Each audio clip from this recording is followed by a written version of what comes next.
name is Yari Jones. I'm 27 from Brooklyn, New York. I'm an artist. My name is Timothy Tukes. I am 23 years old. I moved to New York about over a year ago. I know that gender is a hoax. It's not real. I'm Jordan, and I'm 20 years old. Yeah, I'm a weirdo, androgynous kid. My name is George M. Johnson. I'm from Plainfield, New Jersey. I'm a journalist and an activist. Well, I knew I was different since the age of 5. My name is James Yarse. I moved to New York City about 2 years ago, and I live in Bushwick right now. My name's Fred Attenborough. I originally grew up in Cincinnati, Ohio, but I've been in Bushwick for 12 years.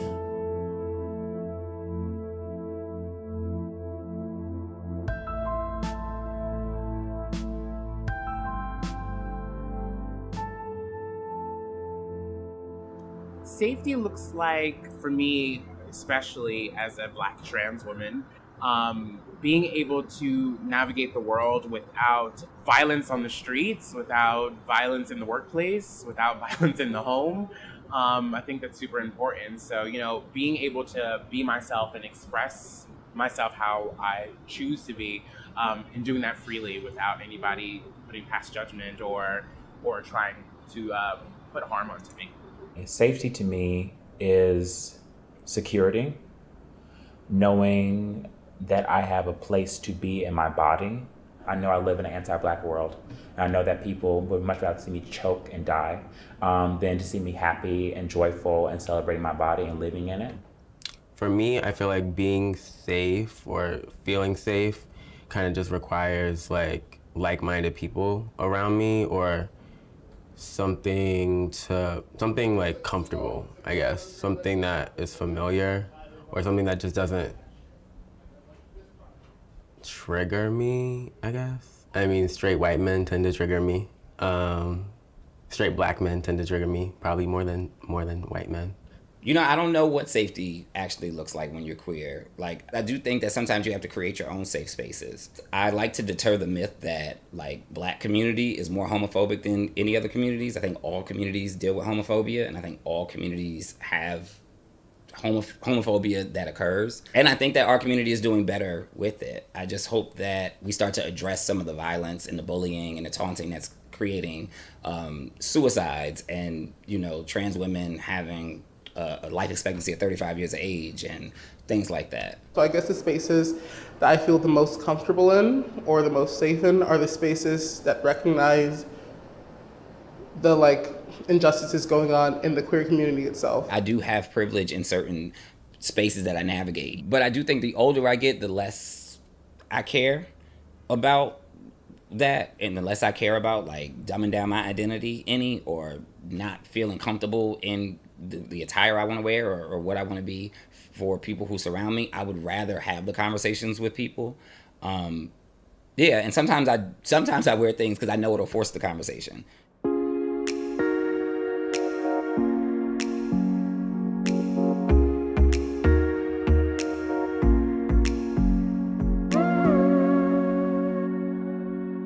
I've spent years being someone that I didn't want to be.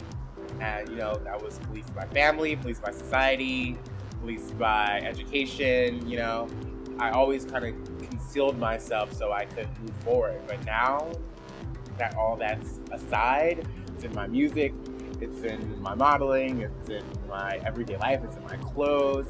I just love femininity. In relation to femininity, I am always wrestling with that word. I know femininity in different cultures is different things. And what is considered feminine here in the United States, in Brooklyn, it may not be feminine in other parts of the world. So for me, femininity has always been a tool that I use to navigate the world. I like to be in control of the way people perceive me. I don't put on makeup because I don't like the way I look. I don't put on makeup because I think it makes me look better. I really just like wearing makeup. I like the ritual of putting my makeup on. It's fun. And I've always just been artistic in that way.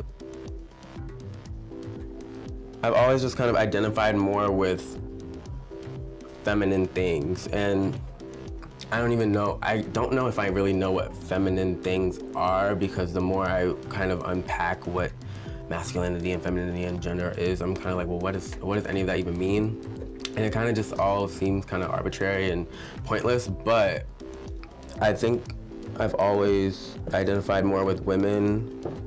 Growing up, anytime we would be in school and they're like, oh, who are your heroes? I would try so hard to think of a man and I couldn't. I think I wake up every day feeling either masculine or feminine, and I will express that through my clothing, through the way that I walk through the world that day. People don't know where to put me, and sometimes that's off-putting. But in actuality, it's a strength, not a weakness. Growing up, I've always been in love with the idea of femininity. It goes into the bigger question of asking what is femininity or what is masculinity, things like that. And it's like you can't, like you could argue with it for hours, but I guess in some of the most stereotypical ways, I guess I would say I love the empathy that femininity has to offer, or like the being strong without having to be like verbal or physical about it, or just like little things that are just a really nurturing spirit overall that I enjoy over masculinity. What attracts me to femininity? So I think that's an interesting conversation, because I think the assumption is that gay people and queer people aren't innately that. But I was innately effeminate, and I already had the traits of what most people would consider femininity already built within me. I just was exploring them. So sometimes when we start to talk about like those terms of like femininity and masculinity and being effeminate, I think it does get a little convoluted, because I think people think we're like chasing something, and I don't think we're chasing it. I think a lot of us feel it.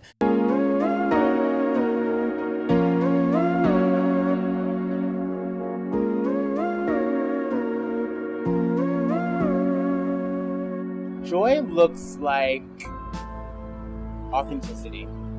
I think that's me being my best self. As trans folks, we don't get to enjoy things long enough for them to like really settle in. Joy looks like accomplishing things, being successful in whatever you do, and sitting in it and really being able to share it for a long period of time. Joy for me, or what joy looks like, is difficult to describe, because oftentimes I find it with community, with friendship, with sisterhood, or people of chosen kin. And that's probably one of the safest places where I find security, safety in my joy. But inside me, there are quiet places that that I know that I can go to, that I can reach at any point in time, that no person can tap into. And that's where my joy is. You know when you have like a theme day at school and you're like, damn, I hope everyone dressed up, because if everyone didn't, then I look stupid as hell. That's kind of how I felt every day. I was just always like in the weirdest stuff, but it made me feel good to know that I didn't look like everyone else. I went to School of Visual Arts. I'm not there anymore, but I went there for 2.5 years. That was like the first time I had been around so many like people of color, so many different cultures, people being so just like openly themselves. And that was the first time I felt like, oh, I can like do this without having to really watch myself. Like I can just kind of be Jordan. The things that make me happiest are like when I see like queer kids going to the prom. Because I often imagine, like, if I was bold enough back then to go to the prom with a guy, like, how my life not to say how my life would have changed or would have been different, but, like, what that would have felt like. And so, like, I do cry sometimes when I see it, because I just think it's so beautiful that, like, we have gotten there where we're starting to see that more. But to know that whatever I'm doing is creating a path that's much easier for them than I had myself. And so that definitely brings me joy every day. Joy.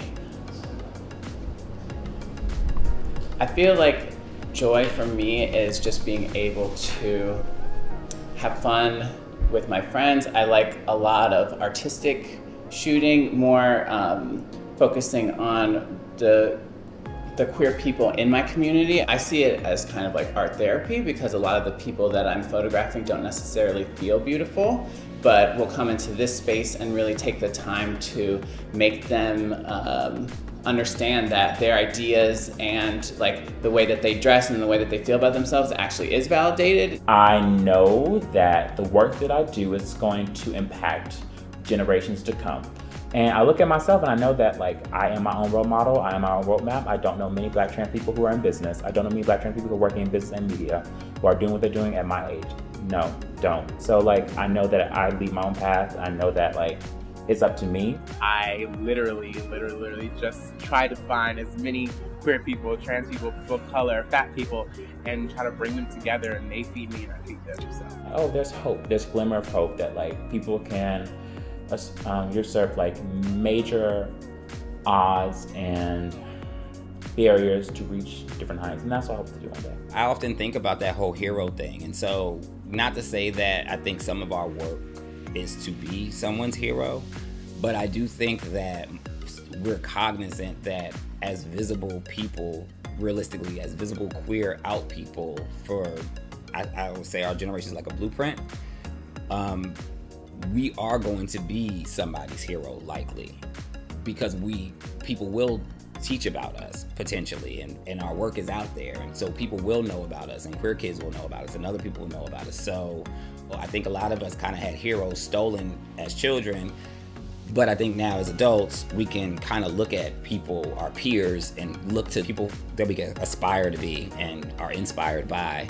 And the work that we're doing will have a whole generation of children who now have people they can choose from. We have like people now that you can visibly see to choose from, that you want to look up to.